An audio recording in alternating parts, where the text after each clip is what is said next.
I am Jeanette Robert, formerly Jeanette Washington, and we are going to engage in a dialogue about school choice. We know that a lot is happening right now on the school front, but we want to pivot our conversation more towards school choice. And I have Martell D. Bivings here joining me in our exchange. If you could begin by telling us what school choice is, because a lot of people may be oblivious to this phrase. School choice is an idea where parents have a right to choose where their child goes to school. It typically happens in pre-K through 12 education, and typically in many states, when they choose to take their child to a certain school, that funding follows them. Awesome. So you are actually running for the state of Michigan's 13th District Congress seat. That is correct. That is absolutely correct. So with that in mind, I know that school choice is certainly something that is on your platform. Can you tell us how that resonates with you? Why school choice? You know what, school choice for me is just like very natural, and it's like, duh, like how are we having this conversation? It's my kid. I want him to go to school over here where my mom teaches. That's where he's gonna be going. Makes sense. It's like that's at the very basic level of it, and then there's building blocks that makes it extremely more complex, but it really should not even be a dialogue. And one of the reasons why it's a big dialogue in Michigan, especially, is because our local government, specifically many of the Democrats, are beholden to the teachers union. Okay. And the teacher, it would affect them so they don't pass it, because many parents are seeking it. Many parents want it, just like, hey, I want my child to be educated better. From a parent perspective, they're not really thinking about the well-being of the teacher. They're just like, hey, I want little blank to be able to be in the best environment that fosters what they need to be true contributing members of society upon graduating from 12th grade. Okay. So I've definitely worked in a classroom before. So my knowledge base around student unions or school unions and school choice are a little biased, but I can certainly see what you mean by parents not necessarily understanding those dynamics.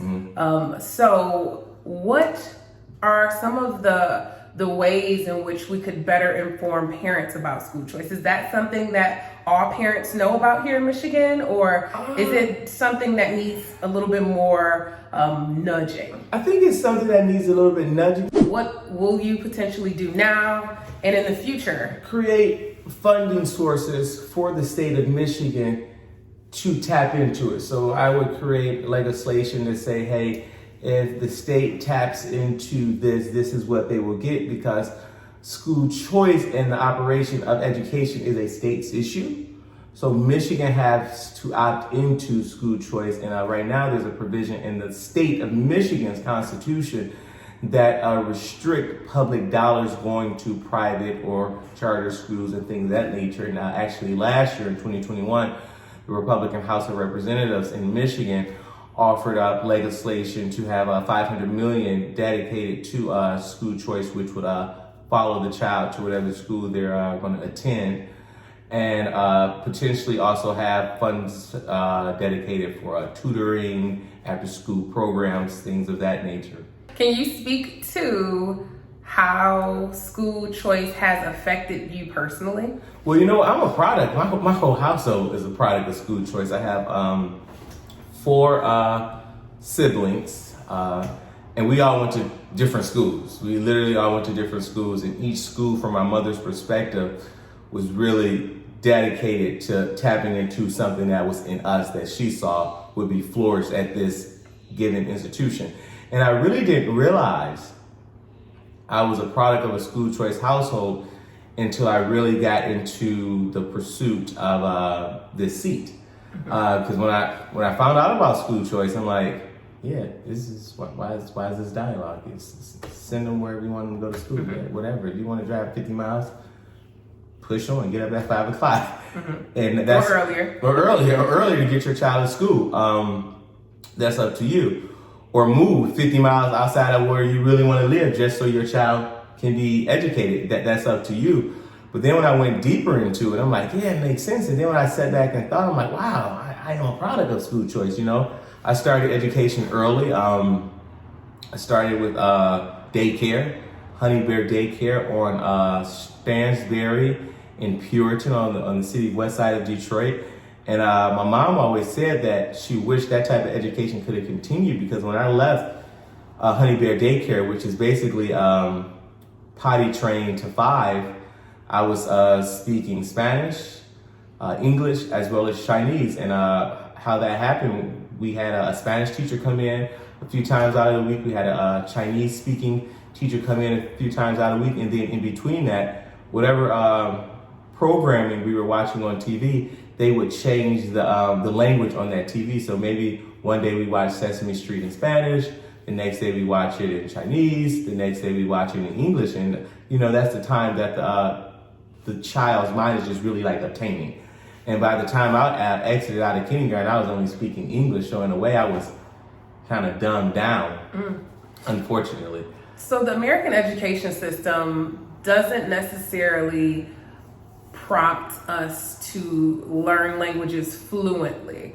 That may be a requirement as far as just taking a course, Spanish 101, 112, but it doesn't really prompt us to speak other languages fluently like I've seen in my travels. So I certainly believe that if parents feel that schools that they want to take their child to, where there will be students who are learning different languages, that should certainly be a viable option. So I agree with that. Now, can you speak to some of the struggles that you had after your enlightening experience at Honey Bear?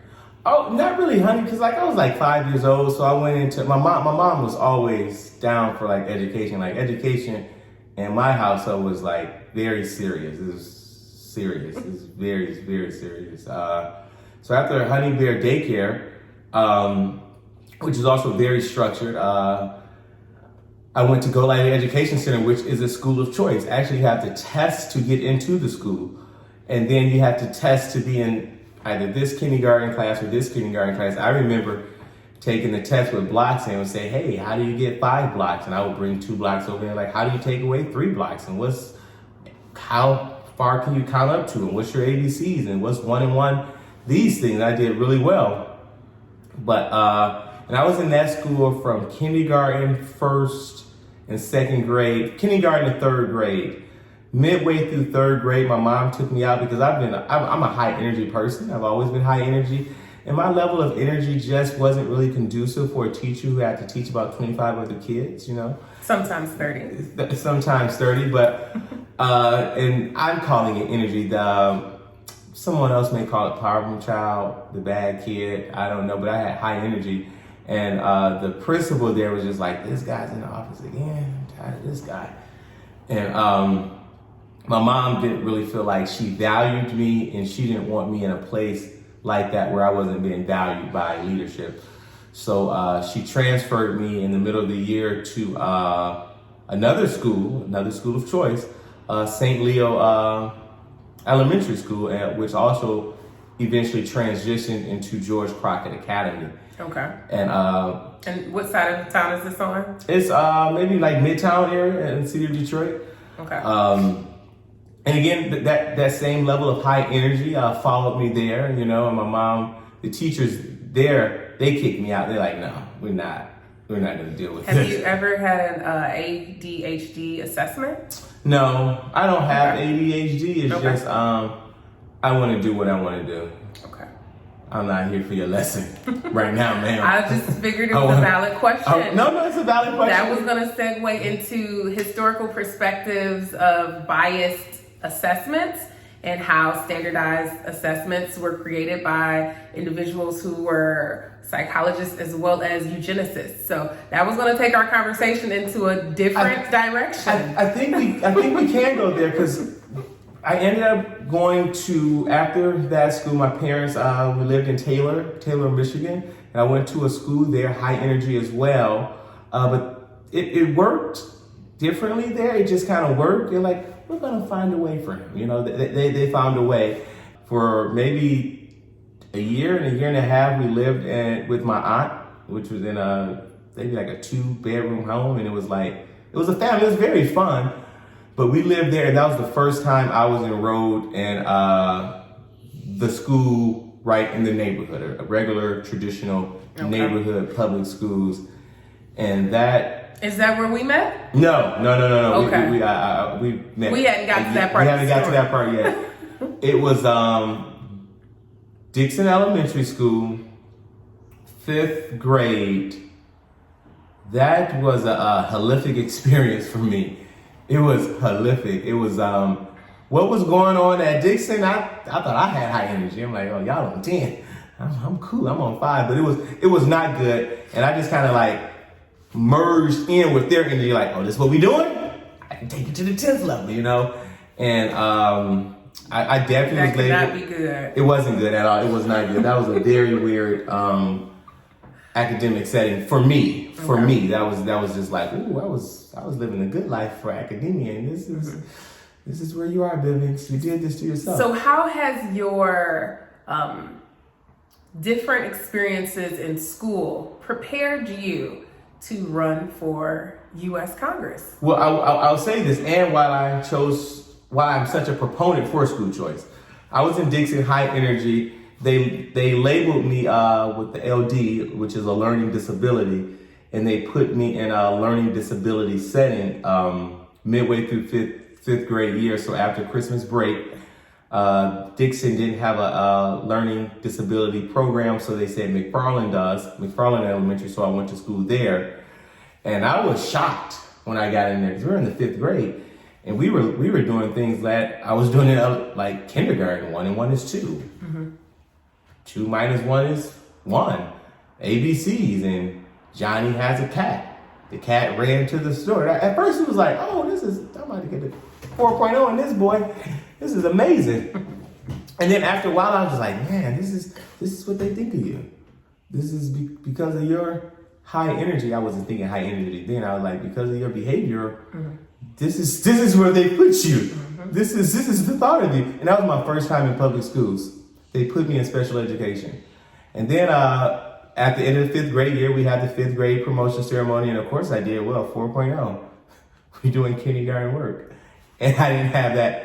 My cognitions had exceeded the academic setting, so it was very easy for me. And then I met you in Lessinger. That's where we met in Lessinger. And I got to Lessinger, and they did this thing called an IEP. I think it's called an IEP. Individualized Education Plan. Mm-hmm. And it was time for me to come up with my individualized assessment plan. And the counselor at that time... Education plan. I'm not an educator, but this is my experience. I'm just telling you my experience. So we got into the setting where we were testing, and she pulled my file, and she said, oh, there's nothing here for you. I'm in the 6th grade. I don't know what she's talking about. She said, I'm looking for your test. I called all the other schools. They said there was no test. They sent over what they had. And she said, do I remember how I did when I first took my initial test before I transitioned into the special education program? I said, I don't remember taking a test. I don't think I took a test. They just said, I got kicked out of school one week. When I came back, they was like, we think you should be an MD. And that's how the cookie crumbled.